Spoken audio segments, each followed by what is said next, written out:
live and online. It's Sleepless with Steve and the Movie Book Club with your host, Steve Pulaski.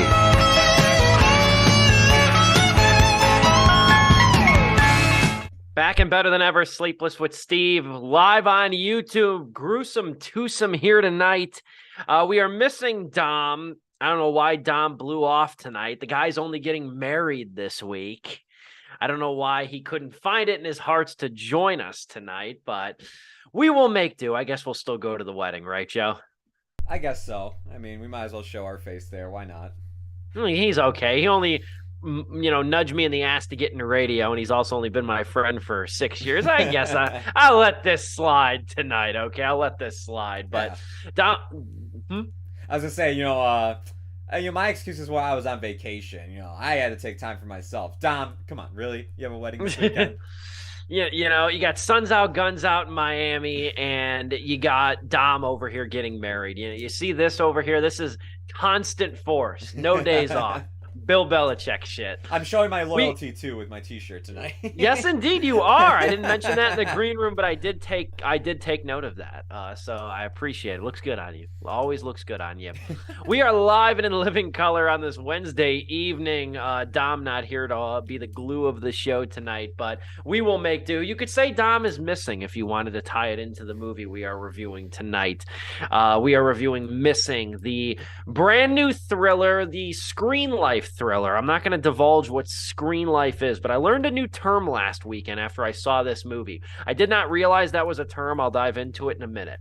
But moreover, no less, we are here tonight. We are talking Missing, and we are also talking the Oscar nominations. Watch the live announcement with Riz Ahmed of Sound of Metal, which I still feel like is one of those excellent movies that the public did not give its attention to. They always do with the Oscars when they do the live announcement. They always get past Oscar winners or Oscar nominees. So this year it was Riz Ahmed who delivered the announcements at 7:00 ungodly hour yesterday morning, and it was Allison Williams from Get Out and the newly released Megan. So they were good together and stuff. But seeing Riz Ahmed, though, I was just thinking about I remember we reviewed Sound of Metal on the show.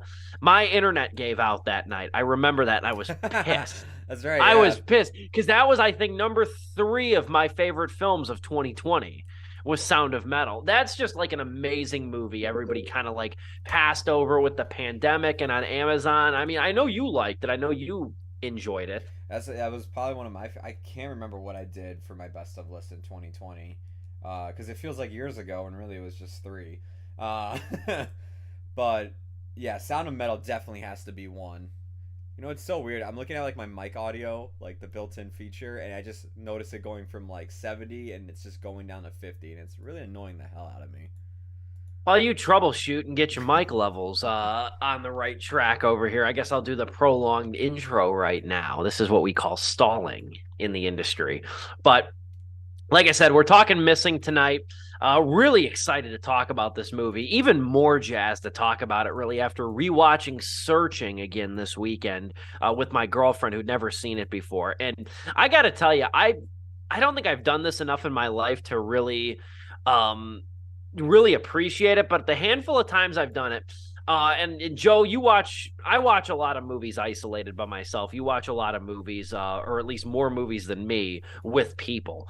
And I've always felt, or at least I guess rewatching Searching with my girlfriend reminded me again how fun it is to watch a thriller with a person where you know what's going to happen, but they have no idea. I watched Parasite with a group of 7 people who never saw the movie. And, oh, man. Man, I'm not going to get into spoilers for those of you who haven't seen it still. If you haven't, check it out. Because I know Dom, I think, is still one of the people who hasn't seen it yet. No, Dom did see it. I remember it was the night you were gone on Sleepless. Dom did do a solo review of Parasite. Okay, that's great to hear. But just when that staircase opened up and the, whole movie just changes, just the, reaction in the room was one of my favorite things I've ever seen happen. God, Parasite, you know, it was funny. You referenced the great year 2020 a few minutes ago and stuff like that. And it makes me laugh just the fact that I think about like Parasite. It was a line during the pandemic used on like film Twitter, if you will. And I still like to think of it from time to time. Man, the world ain't been the same ever since Kobe Bryant died and Parasite won Best Picture. Some would say Parasite winning Best Picture was the last great thing to happen in the world. No, we had that was February of 2020. The tweet I saw was like, it was those two things, the J-Lo and Shakira performance at the Super Bowl, like that was like really good, and then there's tons of other things too that they brought up, and I'm just like, damn man, was 2020 actually meant to be like the final year we're alive? Yeah, Kobe died, and then Parasite won Best Picture, so it was a roller coaster of emotions, and then you know what happened. But moreover, no less. You know, we'll talk like I said, we'll talk the Oscar nominations in the back half of the show. I'm not gonna lie too, and I've said this in the past, especially now that we do Sleepless again and we recap the Oscars. Like, I won't kid when I say that my excitement for the Oscars has dwindled over the last few years, but I still won't lie. Watching that live announcement in the morning, and I know nobody watches. Everybody just waits till like, you know, they wake up and whatever, or turn on the radio or the news that night or whatever. But watching those live announcements still gets me giddy as shit. Making commentary to myself.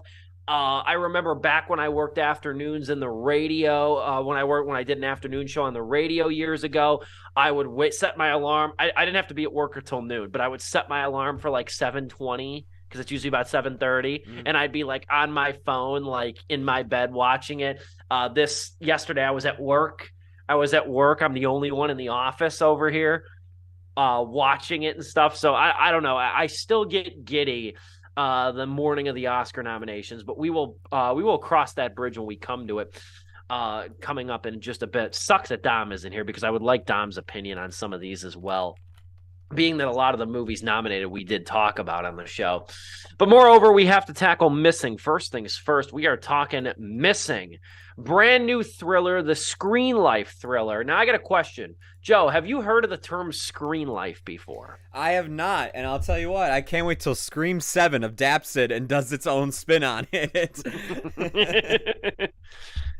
Screen Life is a thing, and I did not know about it until I went to write my review of Missing last Thursday evening, almost a week ago, because I went on Wikipedia, which is kind of the basis I use for, like, you know, character names, actor names to remember when I'm writing the review, and I saw that, like, it says Missing is an American Screen Life thriller film, and I'm like, well, they created a new genre. I must have missed the press release in my email over here, but I guess it is a thing. Screen Life is a genre of visual storytelling where all the events are shown on a computer, tablet, or smartphone screen. It became popular in the 2010s with the growing impact of the internet.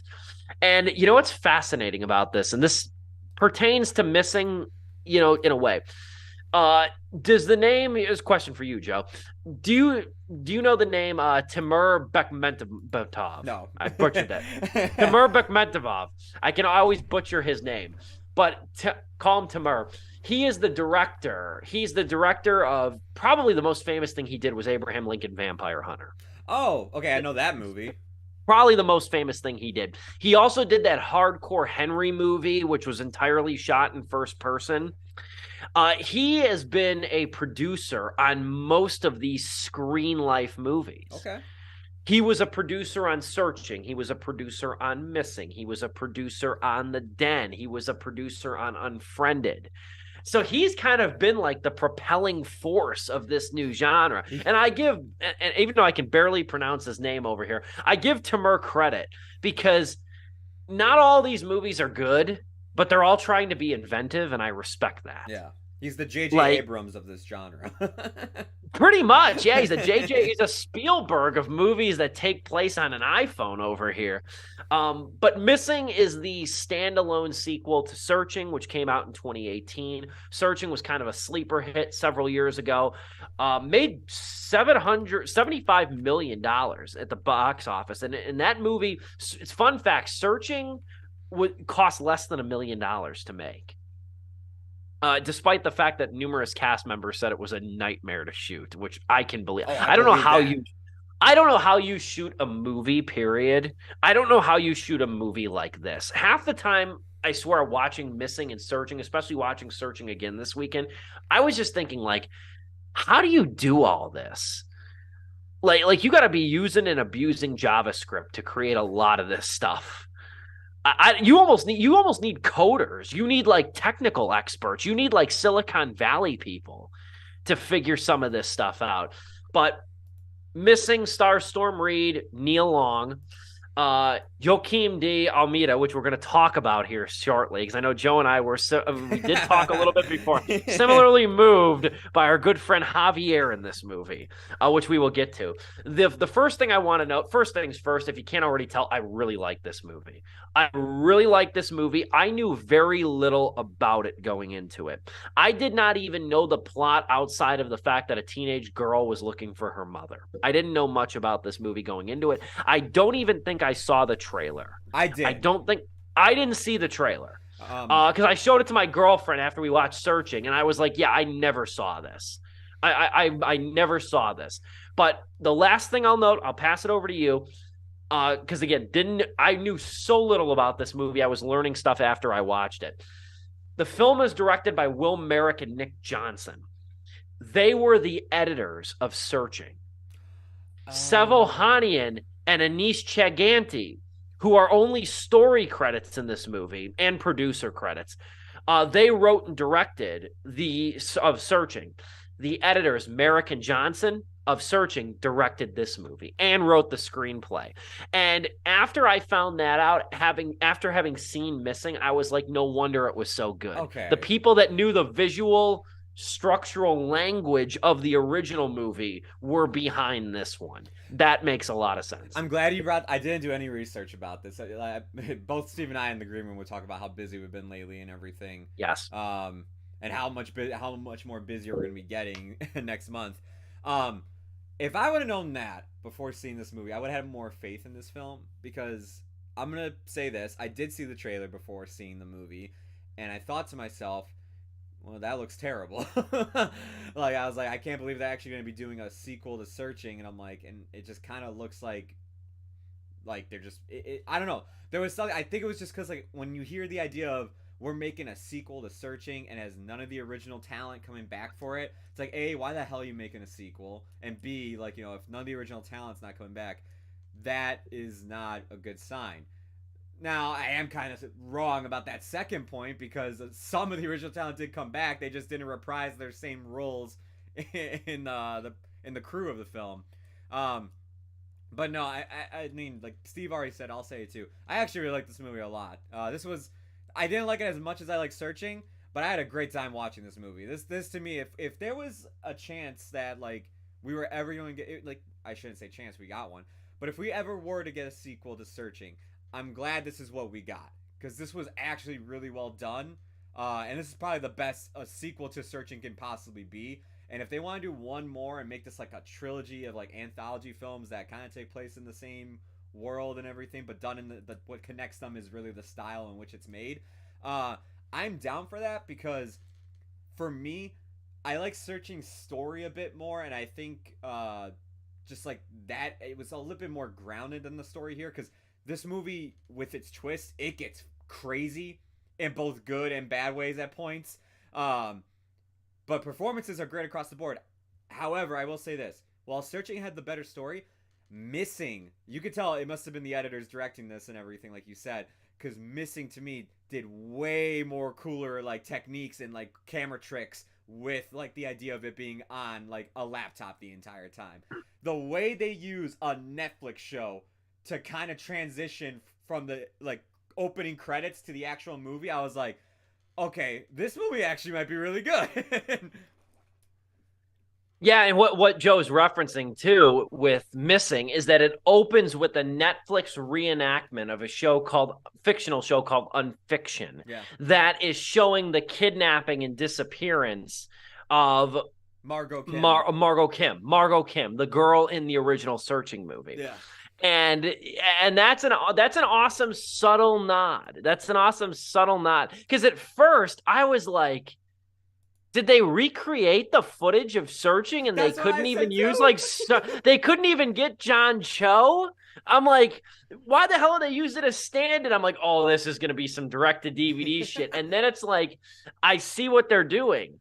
And part of that, I'll piggyback off of what you said, because I feel like there's two different things to talk about with this movie. There's the story, and then there's like the techniques it uses in this movie. But to go off of your point with the techniques, and having now just again rewatched Searching, this is now the third time I've seen it. I watched it in theaters, I watched it with my mother when it came to DVD, and I watched it with my girlfriend this past weekend. So I've seen Searching 3 times. I have a pretty good handle on it. What's funny, and I'll tell you right now, and it's not in a bad way, but like Searching in a way already shows its age.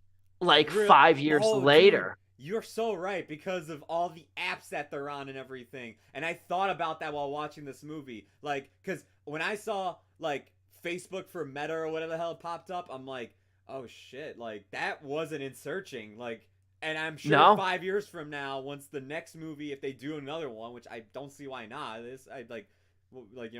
these movies probably make a good amount of money for how cheap they make them. I can only imagine how dated everything on the internet's going to look by then. It's true. And it's not dated in a bad way. No. It's not dated in a way where it's like, oh, I see how they're doing this and this and that. It's more of like watching Searching, and it's like Facebook doesn't look like remotely like this anymore. It's going to distract the viewer. Like in a way, you almost have to like recalibrate your mind to when like these social networks look like that. But even with Missing, if you consider the technology they use in Missing, in Searching, it was email, it was Facebook, and it was YouTube. Yeah. Those were the main devices. In this movie, it's tracking devices. It's Google Street View. It's Google Translate even too. And then you like it's a weird version of Fiverr that I don't even know if it's real or not, but I want to. And what's that? What is that? Go Ninja? What is that? Like that service that and Go Ninja. TaskRabbit and Go Ninja. I never heard of those things. It reminded me of this one service that I always Angie reminded me of Angie that I always see advertised and stuff, but. Like even the technology has increased over here too. Also, too, the other thing that's not in Searching that's in this movie too, and these things do exist, is like these encrypted chat apps. Yeah. These like encrypted chat apps that erase after like a period of time and stuff, which is like you're not sending cat pictures in an encrypted chat app. These things are just scary on their own. Can I say one of my favorite things that like made me go, wait, is this real? And I had to go online and find out if it was or not. People, what you're about to see, this isn't a video. This is a live stream of the Vegas Strip right now. In the movie, oh shit, they use this. It's called like Cam Destination, or hold on, let me actually get the real actual name here. Camscape, where you can go to like a destination and like watch just live footage of just like people walking around at this destination and as if you're actually there looking around and whatnot. Why does it exist? I don't know. But the way they used it in the movie, I was like, dude, this is really cool. Like, you really are expanding, like, the use of a desktop. I really think this movie did the best job with expanding, like, what you can do with a movie that just takes place on a desktop, laptop, phone, whatever. It does kind of... There were moments I was like, all right, you're getting a little bit, like...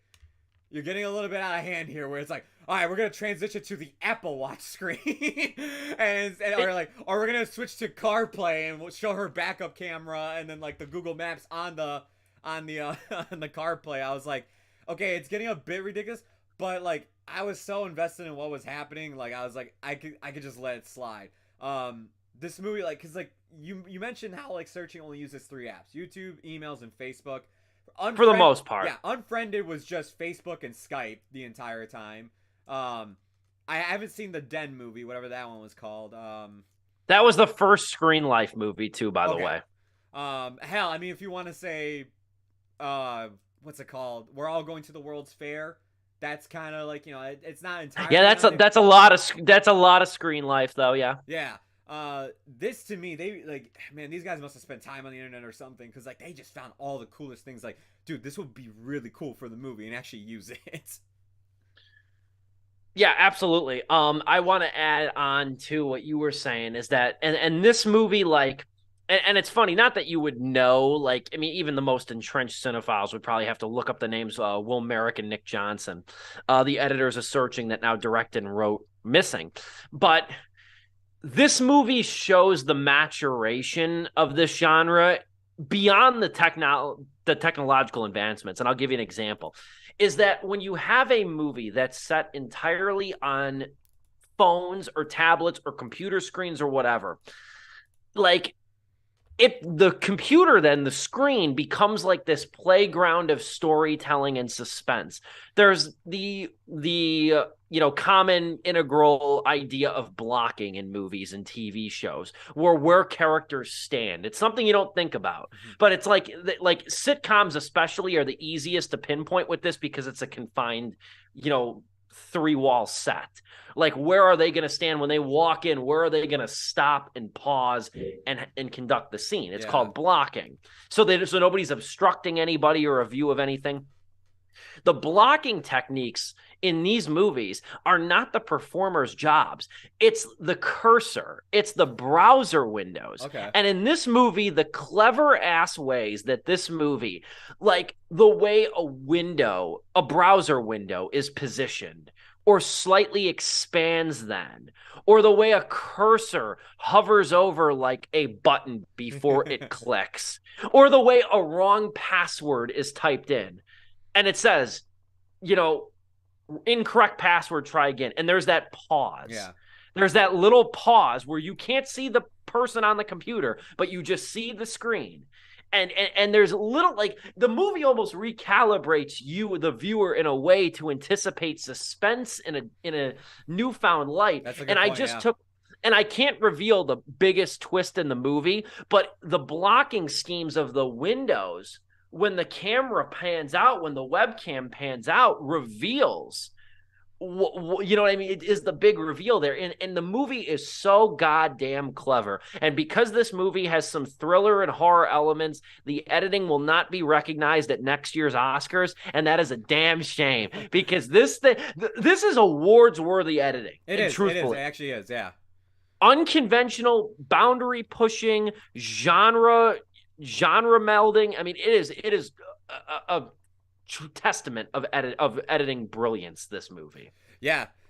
Everything technical here, like it has gone beyond what all these other movies, these screen to life movies, have done thus far. Like, there is actually, it's crazy to say this, but they have set the bar for screen life movies. Like, it's like, okay, yeah, like if there's an Unfriended 3, if they do a sequel to Missing and cap this trilogy, it's like, dude, like, you guys went above and beyond. There is actually, like, to me now, it's like, all right, there's no excuse now. You can't, like, you can get very creative with this. You just gotta really think outside the box here. I even loved it, like, that scene, like, just the reveal, like, because, Searching all takes place, on there, and we just see, like, the live, news footage being reported, and it's John Cho watching the news footage and everything.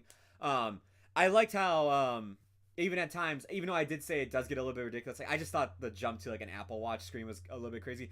But, like, the scene where she's at the airport waiting for her mom, I thought to myself, like, man, what a clever-ass way to show her, like, going to the airport, the panic on her face, time passing by, like, okay, where is my mom? What is happening? I was like, that was actually really cool. I also loved her desktop. As the movie progresses, there's like little notes that she writes on the, not like notes, like the digital notes that we can do with like Macs and everything. She leaves them on the desktop of like clues and everything to kind of remind you what's happening throughout the movie, but also the file names on the desktop. Like, I was having fun just like during scenes of like, it's just the, like, characters kind of talking. I'm listening to what they're saying, but I'm just reading the file names, and it's just like, she literally she literally has like hot links to the Expedia itinerary, the missing report that the police sent her. It's just like, dude, like, this is so cool to see. It's like just the little details like that. Yeah. The attention to detail in this movie is nothing short of brilliant. So much so that like we've hardly talked about the story here. It's more appreciating this on a technical aspect, but it's kind of a good time to even seg too. Even though we're inexplicably on the clock. That the story here is very good. It is. It's a great story of like, and it's weird to compare these two, but like part of the reason the Taken sequels failed is because of the fact that it's like you have a hard time believing that everything is happening to this guy. You know what I mean? Like everything it's always this guy's family, Liam Neeson's family and everything. It takes the same premise and it's a completely different family. Yeah. It's a completely different dynamic. The movie revolves around Storm Reed's character, June. Storm Reed, you'll remember from A Wrinkle in Time a few years ago. Her character, June, whose mother and her mother's boyfriend, mother played by Nia Long, her mother and her mother's boyfriend go on a trip to Colombia and they don't return. And June is left now trying to piece together where her mother is, what happened to her, because of the fact that she's in LA and her mother disappeared in Colombia. There's a lot of like this international red tape that prevents like FBI, like jurisdiction, FBI jurisdiction on foreign soil. And so she enlists in the help of Hakeem Diamalda, who plays Javier in the movie, and who is wonderful. He is this like, what is it, Go Ninja? Because then she tries TaskRabbit, but that's not in Colombia, so she goes to Go Ninja, the Colombian equivalent. And he's this like freelance worker who gets hired to do odd jobs in Colombia, who like is tasked with such things as going to every hardware store in Colombia, in this region in Colombia. He is exquisite. I mean, if we take the last couple of minutes before the intermission to talk about how good Diamalda is in this movie, as just this amiable, likable Colombian freelancer. He's so good in this. He won me over. He won me over in this movie. Storm Reed, for those of you who are Euphoria fans as well, that's Zendaya's sister.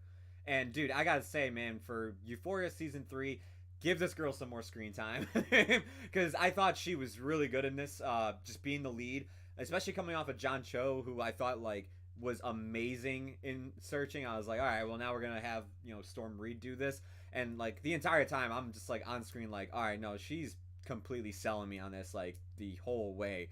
But yeah, man, Javier is my boy in this movie. I loved his character, man. He is basically the heart of the movie, I would say. He has actually a very heartwarming arc throughout the movie.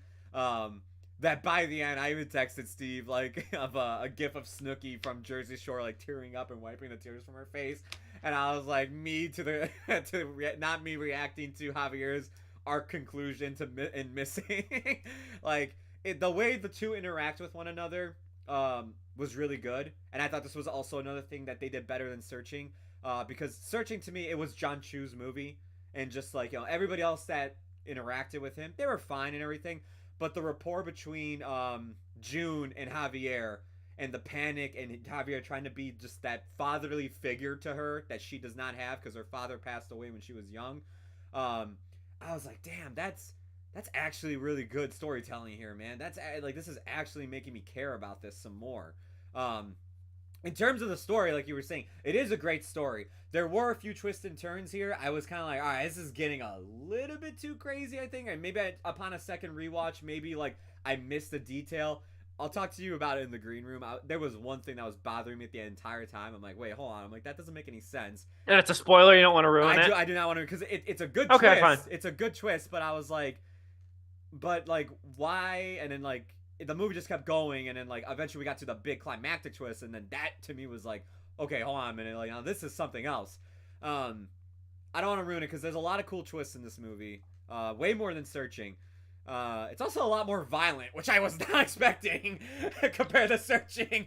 I was like, by the end of that movie, I'm like, wow, that was a surprise in terms of violence for a sequel. They really upped the ante on everything here. But yeah, no, despite me being like, okay, this is getting a little bit too crazy or too violent for a movie that I thought, I was still engaged throughout the entire time. And I think upon a second rewatch, or even showing it to like my friends and everything, I even like it even more. Just seeing their reactions and whatnot. Because the theater I saw it in, I went to go see this at like a 1 o'clock showtime. And it was actually a pretty decent sized crowd. Oh, excuse me. And just the audience was eating this up, man. I had one person going like at every twist, and it honestly added because like even like some of the twists really did catch me off guard. I was just like, oh shit, all right. Especially one of the big ones at the end. Yeah, this movie absolutely packs more, I think, more twists and turns than Searching did. Yeah. Especially having just recently rewatched it. This movie packs more twists and turns. Searching does, in a way, a better job of letting little tidbits of information linger. Yeah. And let your mind wander, where about after the hour mark of this movie, it really starts to accelerate. And it really is almost like a keep up or get lost sort of thing. But I will say that I will concede, though, that Missing does a good job, though, in it's remarkable in a way, too. And I can't speak for everybody. I can only speak for myself and all that I've read about it. And I think you, too. Like when these movies both ended, and this is the hallmark of a really good thriller at the end of the day, is that the credits roll and you're not confused. Yeah. You're not lost. You're not lost. I mean, you can be confused in a way. Like you have an idea, but you're like, I'm not sure if this is exactly it or it's open to interpretation. That's one thing. If a thriller leaves you downright lost, that's a failure on the thriller's part. Yeah. And these movies, like I felt emerging from both of them that I could, if I was walking out of the theater and somebody said, explain to me the twist, the climax of this movie, I feel I could succinctly do that and be accurate. Yeah. I felt the same way too. Is that how much time we got? Okay, we got 2 minutes. I felt the same way where it was I was just kind of sitting there as the credits were rolling, and I was like replaying the movie in my head to see what connects. And there was, like I said, there was just 1 or 2 twists that I was kind of like, I maybe need to rewatch this movie because I don't think that makes sense. But the overall of how we got from point A to B to the conclusion, no, that made all sense. It's like, okay, I can paint you like, you know, how we got to that point, why this happened, how that happened, all that stuff. And like that is such a good point as well that you bring up when it comes to this, you know, being like taking the whole thriller story and, you know, do you understand what went down? Do you understand the twist and everything that happened? Completely agree. And there's so much to talk about this movie. We'll kind of chew on a little bit more, give our final thoughts, and then talk about the Oscar nominations here in just a couple of short minutes. We're going to take a quick Zoom-sponsored intermission here, and we're coming back talking full force. The only thing I think I liked more than watching this thing is talking about this movie with somebody who's seen it, because I had 2 friends this weekend that went and saw it after me. Who both had really good discussions about it. These movies, like great thrillers do, compel you to talk and hash out everything. Like, can you believe this? How cool was this? Like, as Roger Ebert used to say, he used to call these bruised forearm movies. He used to call these bruised forearm movies because you'd take a date and you'd have her hand in your arm. Every time something suspenseful happened, you'd squeeze her arm or she would squeeze yours.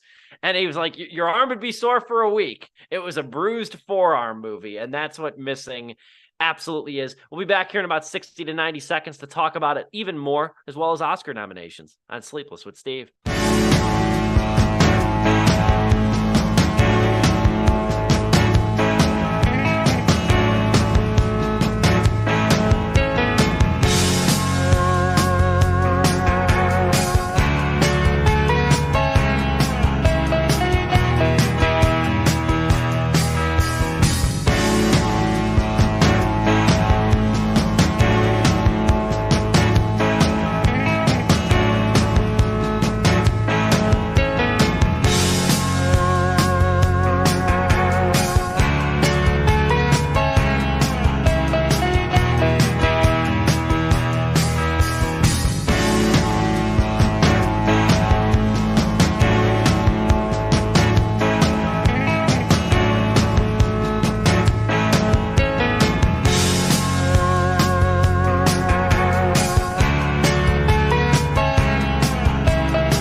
We are back talking Missing on Sleepless with Steve. Come to you live and in living color every Wednesday evening. Sometimes we have Dom in tow with us. Unfortunately, he is not here, which is a damn shame. I mean, I miss either one of you when I don't do a show with you guys, but I miss Dom here because Dom didn't see Searching, if I recall correctly. He did not. He didn't see Searching. I don't know if it's not on anything. I don't know if he would have gotten to watch it by the time, but I would love his opinion of this style of movie. We need to, when the weather gets a little bit warmer and it's not snowing profusely, we need to link up for a burger or something like that and some couple drinks, and after he has watched it and discuss this. I'm so down actually to do that. I mean, I don't mind doing a double feature too. No, honestly, yeah. No, I had, and like I said, I'm glad I watched Searching again this weekend because I mean, I had fun just watching my girlfriend's reactions and her many theories to it, which was fun in itself. But it's just such a great movie. And it should be known, and I mentioned it in my review, stevepulaski.com if you care, but I mentioned in my review of it that you don't need to see Searching to watch this movie and enjoy it. You really don't. Yeah. There's, outside of a couple callbacks like the Netflix series, you really don't need it's a totally isolated story. It's almost like these are like episodes of 2020 or Dateline. And you don't need the prior context. You're not missing any context with it. But I will say, and fair point about some of the twists being egregious, or maybe some of them being a little bit like frenetic in a way. Yeah. What I will combat that with this, I will say this about this movie, is that and I should give the editors credit because who knows, they might be responsible for looking or whatever comes next. I don't know. Okay. I don't know what the next one would be called over here. I really, sleuthing. I have no idea. But Ariel Zakowski, fellow Polish, I can respect that, and Austin Keeling, they're the editors of this movie, and they keep the visual language and the whole, I guess, literacy of this series intact. But I will add, though, that I think what sold me on this movie, even through maybe some of the frenetic twists that maybe don't hold up to a magnifying glass, is the fact that they, amidst how breakneck the movie can be in its pacing, they're crafty enough to turn simple little virtual gestures into like poignant moments. And no better an example in the very beginning than when Nia Long, the mother, texts Storm Reed's June, texts her daughter, "Love you."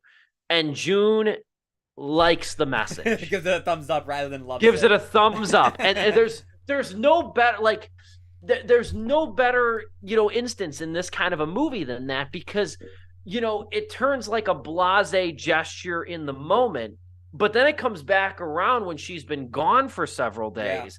Yeah. And it's like this regretful dismissiveness that's so easy in this landscape. I've done it. You've done it. We've all done it. Looked at a message, liked it, or like it's like an acknowledgement that you saw it and you read it. Not calling back, not texting back or something. Next thing you know, it's like, oh crap, like, I should have gotten a hold of them earlier because like the situation's gotten worse.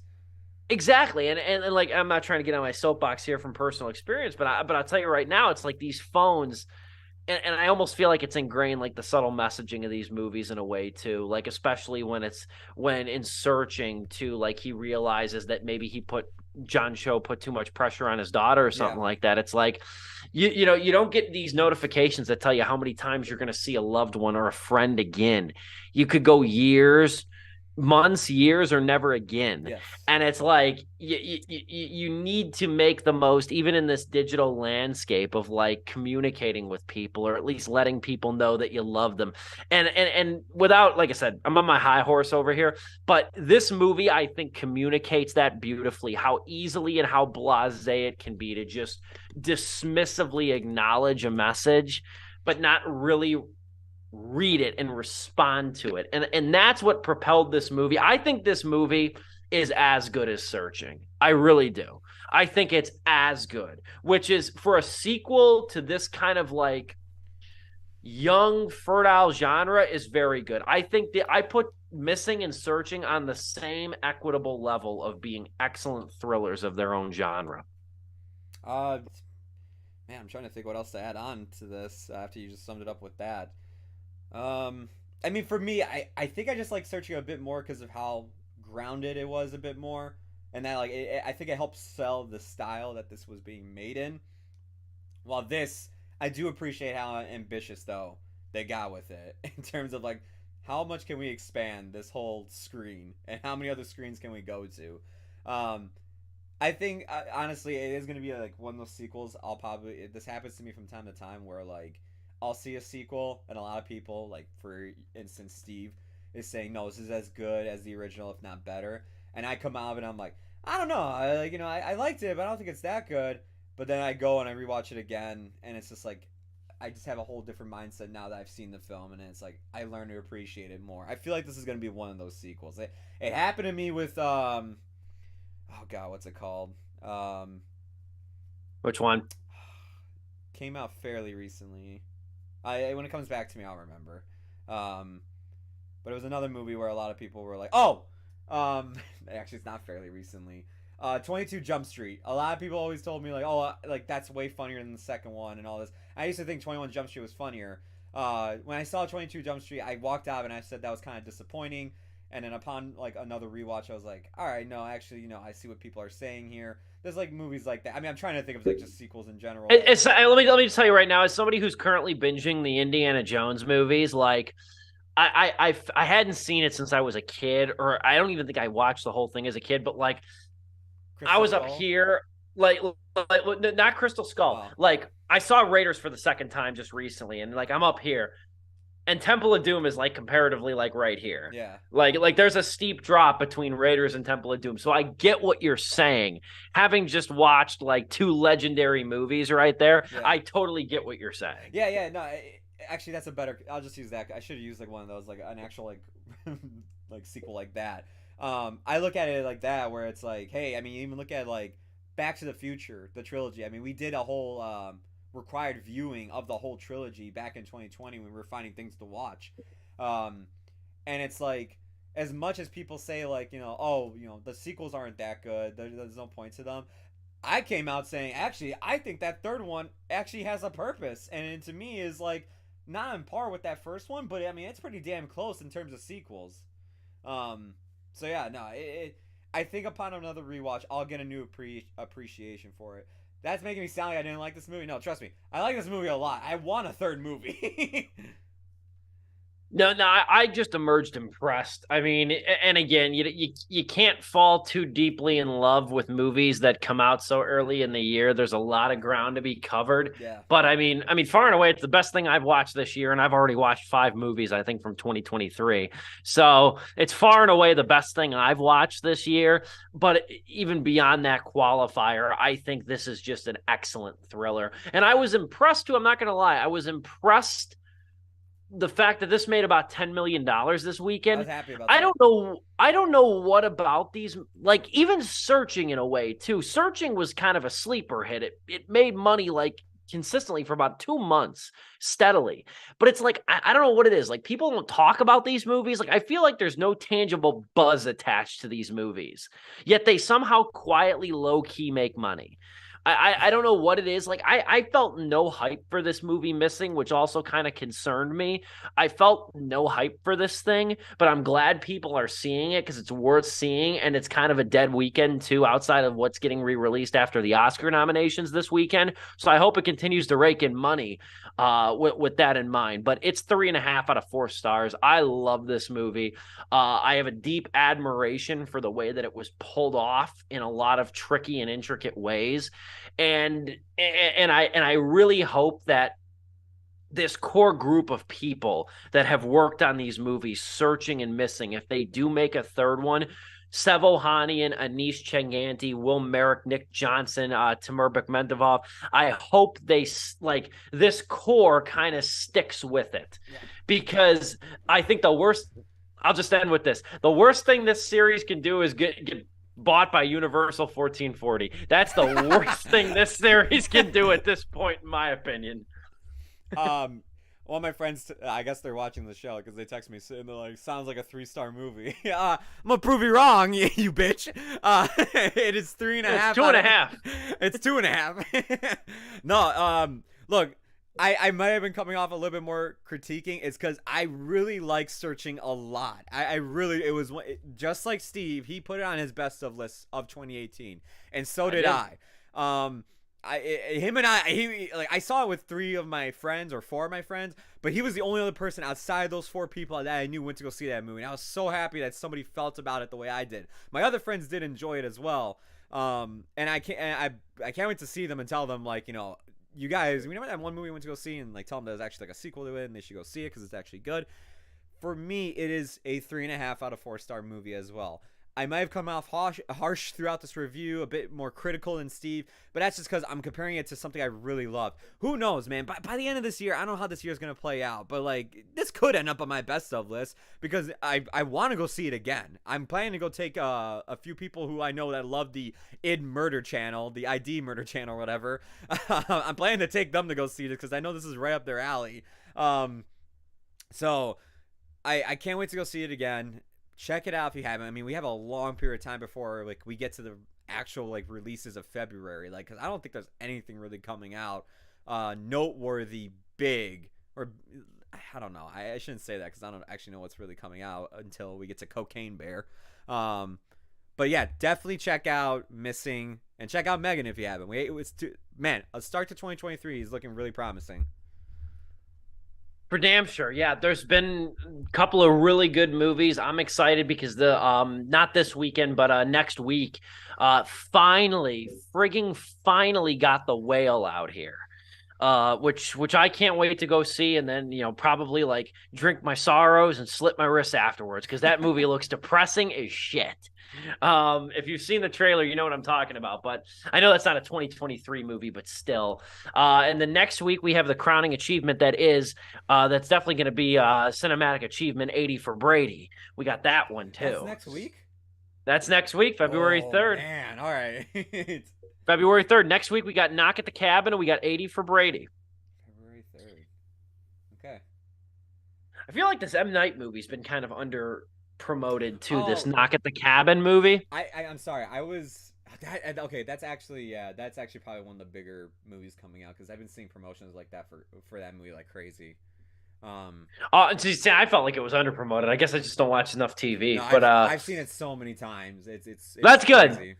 That's good. A lot of people. I think the one thing I will say about the marketing of that movie, though, because I'm going to see it next Thursday, is that the one thing about the marketing of that movie, just as a quick sidebar with Knock at the Cabin, is that movie's based on a book. Yeah, a fairly popular book too, and I know the author of that book is pissed.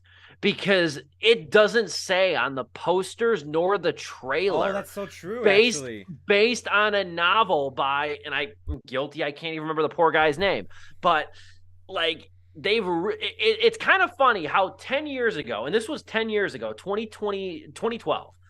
M. Night's movie After Earth, they took his name off the poster because they were worried it was going to hurt the box office sales. Well, After Earth sucked bad enough it hurt the box office sales itself. They took M. Night off the poster of After Earth with Will Smith because they were worried it was going to be poisonous, and that wound up killing M. Night's career for a couple of years before he came back with The Visit. Fast forward 10 years later, and the poor guy that wrote the damn novel for the book that M. Night Shyamalan's adapting into a movie isn't even featured in the paratext, the trailer, or anything related to the movie. So I find that just an odd sequence of events, but Knock at the Cabin 80 for Brady is next week because there's nothing this weekend. There's literally nothing. There's the early screenings of 80 for Brady, which I'm planning to go see. Yeah, there's like 1,500 early screenings by AMC of this 80 for Brady. There's a ladies' night screening and all this other shit. It's gonna be an interesting Saturday for me. I'm gonna watch Dom and Chelsea kiss at the church, go see 80 for Brady, and then go eat. God, you're old. Going to a wedding, going to 80 for Brady. God, you're old. But we'll segue here. we used to devote like an entire show, and I guess this goes to show you like how the luster's almost a little bit lost on this, and the fact that I really was not going to sideline talking about missing for the Oscars exclusively. Yeah. But we used to do shows dedicated to like, recapping Oscar nominations. And I guess because we were on radio and we could dedicate an hour to that, that was part of it. There's that, but there's also the fact that like slowly January has gotten better with its releases, where it's not the dump truck of a month that it used to be. And like, that's why we would dedicate a whole show to it. And then when we rebooted Sleepless, like, we were dealing with the pandemic, so nothing was coming to theaters in January. So yeah, we might as well dedicate a whole show to the Oscars. But now since like things have been reopening and whatnot, and we've been kind of returning back to the norm and whatnot, despite other variants and everything out there, we actually had movies to talk about now instead of just an Oscar show. It's true. No, you're absolutely right. I mean, this is the first probably like completely moribund dead weekend. I mean, even outside of what we talked about, I mean, you had House Party, you had Skinamarink, you had Plane. There's been a handful of movies that have come out, but the Oscar nominations were announced yesterday.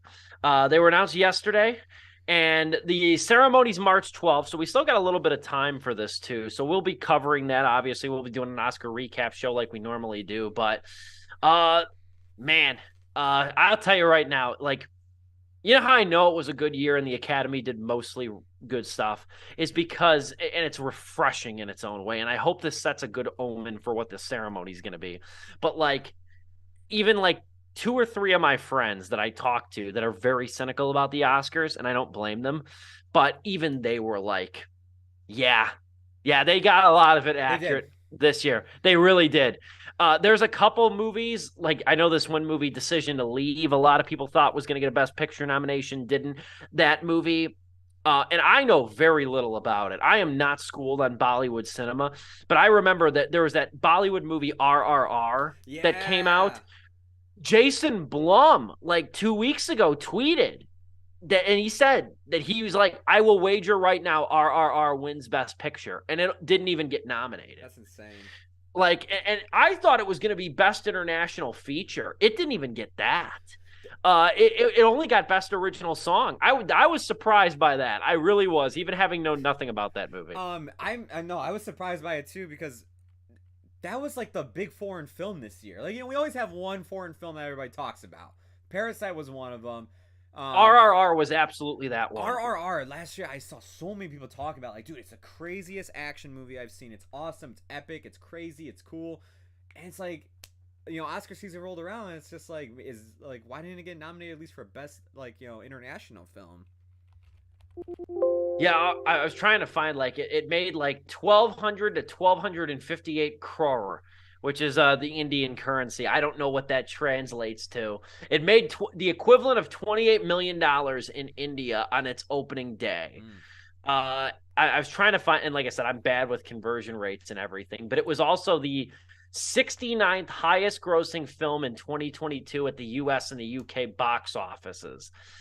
So, I mean, it made a lot of waves, this RRR movie. I want to check it out. The only thing that, like, always kind of turns me off with Bollywood movies is they're longer than a lifespan. They are, yeah. It is like they are. Movie. It is not uncommon for Bollywood movies to be 4.5 hours, 5 5 hours. It's not uncommon. This one, I think, is 3, so it's honestly on the shorter side. The AMC by my house has, like, a ton of them always coming, and I remember, Same. Like, what was it?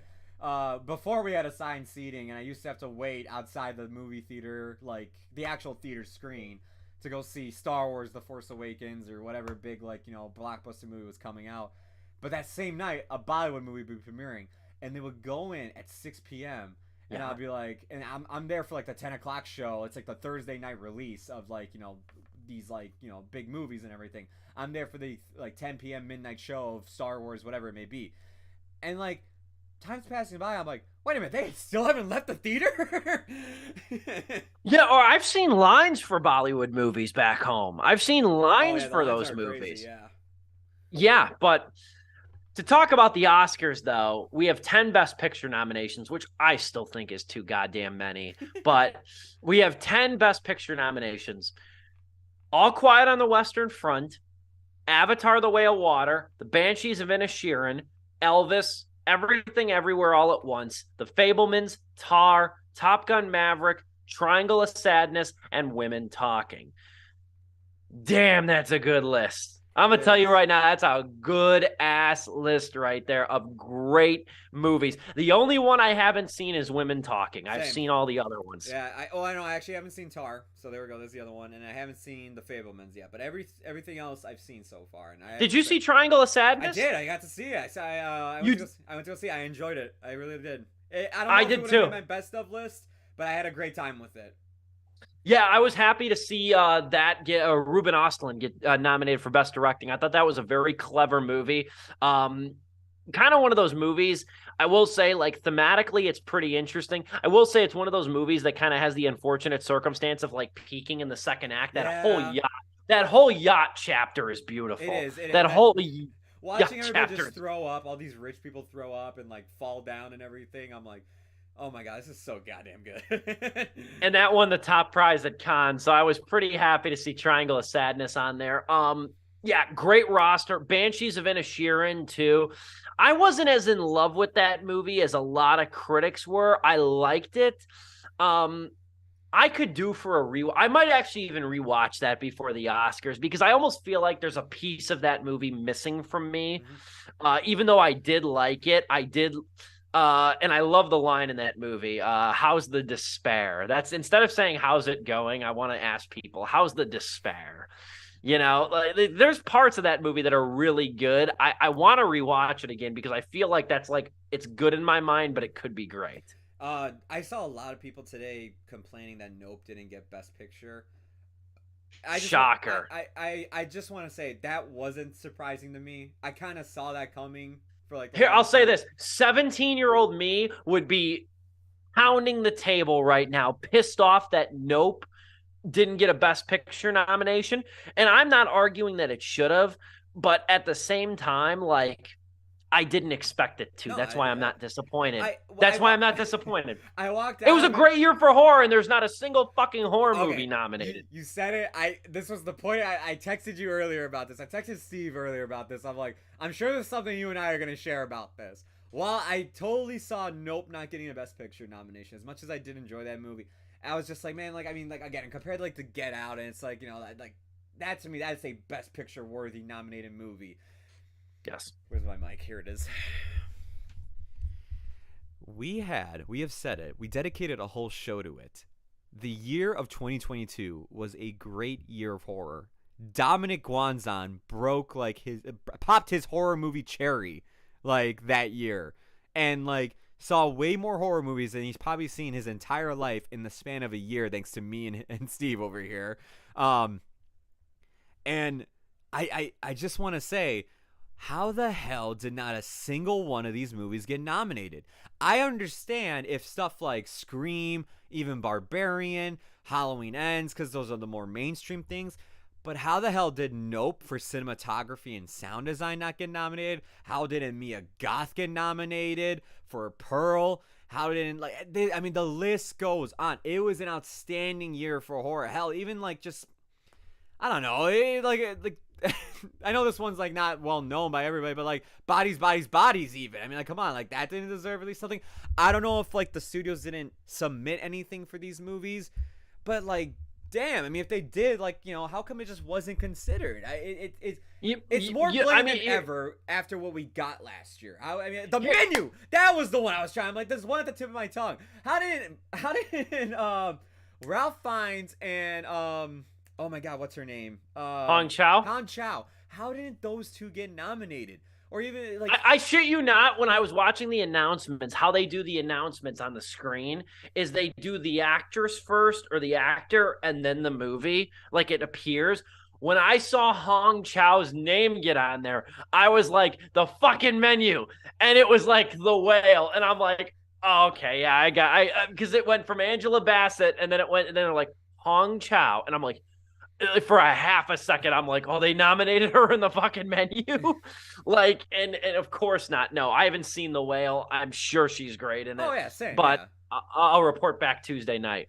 But yeah, no, I'm not going to lie. And, like, and I hate to quantify because I've not seen Blonde with Ana de Armas, and I've not seen To Leslie. I never even heard of To Leslie until Andrea Riseborough's nominated for Best Actress. Gonna watch that in the next couple of weeks. To Leslie, love the sound of that movie. That sounds like a movie that's gonna break my heart. I'm really looking forward to it. But I was like, where's Mia Goth though? Yeah. Like Mia Goth for Pearl and X, both. I don't give a both. Yeah, both. why not? Like, it's just like, oh, then she has a 2-film advantage. It's just like, yeah, but I mean, they came out in the same year, and she plays the same character in both movies. Like, yeah, I needed her to get a nomination. I was disappointed about that, but there's not really many. I mean, the couple of movies I will say, like for the actor categories, there's 3 I still need to see: Paul Mescal in After Sun, Andrea Riseborough into Leslie, and Brian Tyree Henry, who Twitter is raving about how good he is in the movie Causeway. I need to see those 3. I'm going to see those 3. And again, if you can get under, I knew about After Sun, but I didn't know about the other 2. If you can get under my radar, like, I'm impressed. I'm looking forward to checking those movies out. But I can't really fault the major categories. I will say, though, here's the thing, and I'm going to be colored an asshole maybe for saying this. First off, Everything Everywhere All at Once got 11 nominations. Really happy about that all around. And right now, it is the odds-on favorite to win Best Picture. Yeah. It's the odds-on favorite to win Best Picture, Everything Everywhere All at Once, which would make me very much smile. That's a great film. But I don't know. I think Jamie Lee Curtis getting a Best Supporting Actress was a little bit of like that was a little much. For what amounted to what is a glorified cameo in that movie, I was like, that's a little... I thought that was a reach. I was happy for Stephanie Sue, very happy for Ke-Huy Quan, very happy for those Michelle Yeoh too. That's okay. Let me say this: I've seen other than Tar, I saw all the other like nominees and their performances. I will speak on Anna because you brought up. I was gonna say this with Ana de Armas. She's great in Blonde. I was surprised it got her this far because, like, you know, to me it was like the performance. It's very cry heavy, and she's great in it. But it was just like it didn't really like wow me. Again, and Blonde was not a universal. Blonde was a very controversial movie. It is, yeah. I enjoyed it. I enjoyed it for what it was and everything. I didn't see it. I missed it. And I think Ana de Armas is really good in it. But I'm gonna tell you right now, Michelle Yeoh's got this thing locked, dude. She is not losing that actress Oscar. If she actually doesn't win that, I will be actually like pounding my desk. Like, are you fucking kidding me? Here's the thing. Michelle Yeoh is and should be the favorite. I'm not ruling out Cate Blanchett though. I'm not ruling out Cate Blanchett. And this is coming from somebody, I'll tell you right now, if I had a vote and my opinion or voice mattered, I would give Best Picture to Tar. I would give Best Picture to Tar. I really would. But for Best Actress, man, like, I almost still gun to my head. I still wouldn't know who I would vote for between Cate Blanchett and Michelle Yeoh. I would probably lean Yeoh because of the fact that Blanchett has been recognized for like Carol and Blue Jasmine. She also won an Oscar for a Woody Allen movie, so the Woody Allen fan in me has to tip my cap to that. But it's probably Michelle Yeoh's. But there's a part of me that's still, at this point in time, 24 hours removed, still thinks Cate Blanchett has an outside chance to win. Best Actor, too. Best Actor is interesting in its own right. I think that's a two-way race between Butler and Fraser.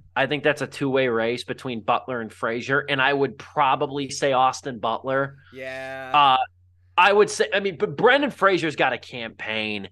He's got a real campaign behind him, especially A24. This is the comeback story for Brendan Fraser. But, you know, the Academy nominated, I'm forgetting her name, but the woman who played Judy Garland, it was Renee Zellweger. It was Renee Zellweger for the Judy Garland biopic that nobody fucking saw. But they nominated her because the Academy loves movies that portray like biopics. They love those portrayals of legends. Yeah. So I think Austin as Freddie Mercury. Freddie Mercury.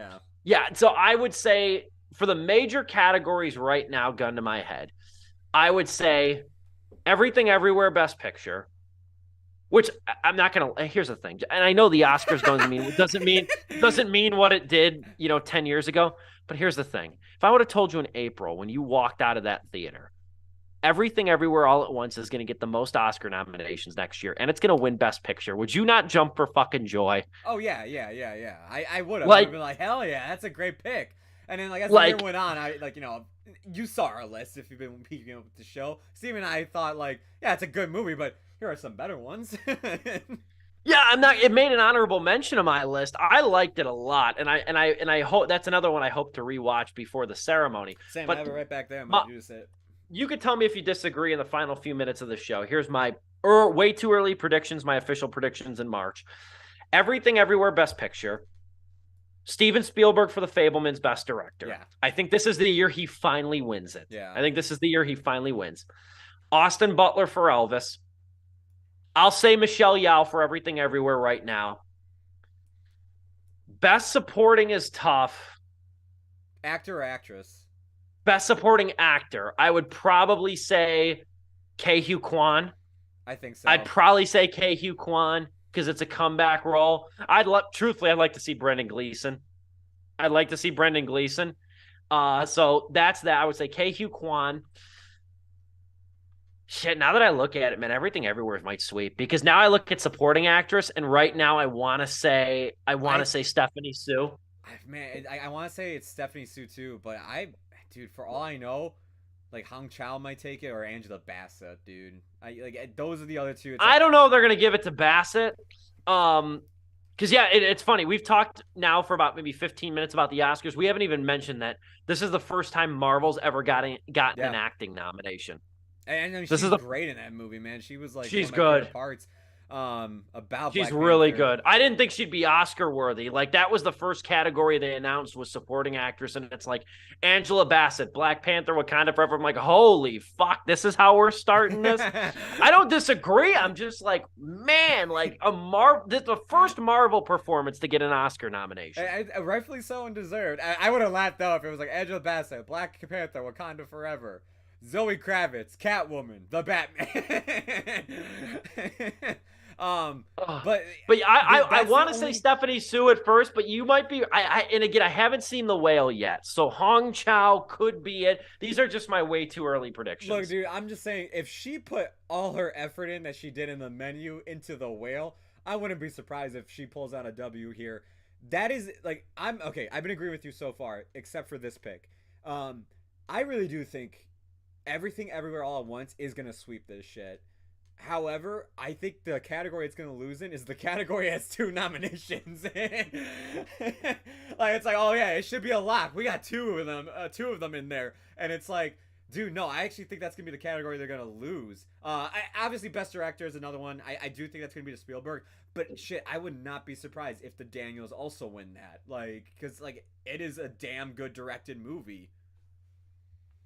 Yeah, there's a lot to mull over. I think what makes this such an interesting year for nominations is the fact that so many of these movies are pretty universally beloved. Yes. Top Gun Maverick, Fabelmans, Everything Everywhere, Avatar. These are movies that are universally beloved. And Everything Everywhere also bridges the gap between the snobbish Oscar voters and film nerds who like to critique the Oscars. It's well, your movie got 11 nominations this year. It's kind of bridged the gap. This is the first year too. I really felt they got movies on here that are universally loved, and people actually saw these movies. So it's in terms of viewership, I wouldn't be surprised. I'm not expecting viewership to go out of control here, but I wouldn't be surprised if people are oh, I actually know a lot of these nominees. I actually might tune in this year. To see if Top Gun Maverick wins Best Picture. But I look at the Best Picture nominations, and it's just All Quiet on the Western Front, that was a big hit for Netflix. That was a really good movie. Avatar: The Way of Water, it's the highest grossing movie of last year. Elvis made a ton of money. It was the big music biopic movie. Everything Everywhere All at Once, despite it being film nerd heaven for a lot of people on Twitter, it did appeal to a lot of mainstream people, and it made a lot of money. It's A24's highest grossing movie. The Fablemans has been getting great word of mouth, and it's been racking up money each week that it's been released, because more people are starting to go see it, knowing that's a Steven Spielberg movie. Maverick, do I have to say anything about that? I mean, like, literally look at that, and it's just like, dude, that's to me, that is the most nominations for Best Picture that I know people have been talking about or have seen. Yeah, it's a hell of a year. It is a hell of a year for a lot of good movies too, and I'm looking forward to this ceremony through and through, because like I said, I can finally talk to people about these movies that are being nominated. Final thing that I will say too, and I think you said you saw it because it wasn't one of the movies you admitted to. I'm not going to be hyperbolic and say it's one of the best war movies I've ever seen, or I'm not going to go as far as to say, like, it's Saving Private Ryan. But I'm not going to lie. God damn, did All Quiet on the Western Front hit me like a ton of bricks. Dude, yeah. That movie is a rough sit. It's a great movie, but that is not a movie to lift the spirits, and that is a movie that shows the ugliness of war. I watched it after we did our list, because I was just falling behind, and around the time it got released on Netflix. I will say this, because I mentioned it earlier, that like, as much as I enjoyed Triangle of Sadness, I don't know if it would have made my list. I think All Quiet on the Western Front would have made my list if I have to take a look at it. I think it would have been, I don't know about top 5, it probably would have been my honorable mentions, like or 6 through 10, I should say. I think it would have been on there somewhere. Because when that ended, dude, I mean, it was just like, damn, I haven't been hit like by a war film like that since The Hurt Locker, where it's just like, it impacted me emotionally. Music fans will appreciate me saying this, or at least understand where I'm coming from. And you know the movie The Hateful Eight, so you might even catch this too. The song that kept playing in my mind, and it's actually kind of like the thesis of my review of that movie. I watched it back in November. Is the Roy Orbison song "There Won't Be Many Coming Home." Yeah, like that in a way is like the film adaptation of that song, All Quiet on the Western Front. There won't be many coming home. Yeah. I always said that was that's probably the best anti-war song I can think of. And that's one of my all-time, I'm a big Roy Orbison fan. That's probably top 2 favorite Roy Orbison songs up there too. I love that song. And that movie sort of encapsulates the message of that song, even if it's not trying to. It really does it well. I was happy to see All Quiet on the Western Front get a lot of nominations. And I know this is like the second remake or third remake of the movie, but I mean, it was powerful. It's a powerful movie. And it's also one of those foreign movies, because it's technically a German movie. It's one of those foreign movies you don't even really need subtitles. Yeah. You could get by on that movie without subtitles. Honestly, if you really need it. Yeah. It's a visual. It tells its story perfectly. It's an immaculately made movie. I will say, man, God, I hate going on Twitter when this shit drops, because you get some of the dumbest takes. I've been like, man, if I was 13 years old, I would have been like right behind you, like, yeah. But same here. I know. But I saw so many takes today about All Quiet on the Western Front and Top Gun being nominated, where it's just like, wow, we really nominated the best anti-war movie and the best pro-war movie in the same category. And chances are the best pro war movie is gonna. I just looked at that tweet and I'm like, shut the hell up, man. Okay, just shut up. I know what you're saying, but Top Gun Maverick has been called that since it's been released. It's been called that since it came out in the 80s. Can you shut up and just enjoy the movie for what it has done in terms of bringing people back to the fucking theater? And being good while you're at it. The internet taught me one of my favorite phrases for people in situations like this. Go touch grass. Go touch grass. That's one of my favorite phrases for situations like this. That is our show. We will be sure to talk the Oscars after the ceremony on March 12th. So that makes March 15th, I want to say, that we will be doing our Oscar show. I am so pumped, so looking forward to it. If Dom was here, the show would probably go 15 more minutes, deservedly so, because I know that man got some opinions on the Oscars. Hopefully he'll be joining us. He'll be back for the Oscars show. Want to thank you for joining us tonight on Sleepless with Steve. We come to you live and in living color every Wednesday evening. We will be back next week. Look forward to it. Until then, Joe Viso, Dominic Guanzon, and yours truly, this has been Sleepless with Steve.